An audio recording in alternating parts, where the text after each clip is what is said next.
तो ललित भैया हमारे साथ ललितपुर से आए हुए हैं, जितेंद्र भैया तो बहुत बढ़िया लोक नृत्य प्रस्तुत कर रहे थे, राई सेरा, और देश के जाने माने बड़े बड़े प्रतिष्ठित मंच पर, वो चाहे राष्ट्रपति भवन के कार्यक्रम की बात की जाए, चाहे अन्य जगह के महोत्सव की बात की जाए, हर जगह पर अपने नृत्य से वैसा समा बांध देते हैं, अपने गायन से, और फिर वैसे भी बुंदेला तो अपने आप में सबसे अलग, सही बात है, जबरदस्त जवान। तो भैया ऐसा है ना अचेतराम कि चलो कुछ गाना गौनई सुन लिया जाए है ना, और बाकी अपन जो दर्शक लोग हैं यू इसका मजा लिए। हाँ। भैया का बजा रहे हो, का गा रहे हैं, देखो शुरू हो चुका है और हम लोग जा रहे हैं, हम आए रहे हैं। हाँ बाय बाय।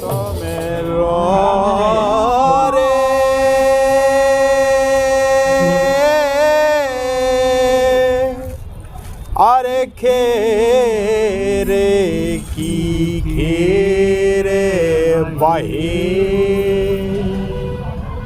अरे गालो रे गोरैया ये गाओगे, अरे रे रे गालो रे गोरैया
Bye.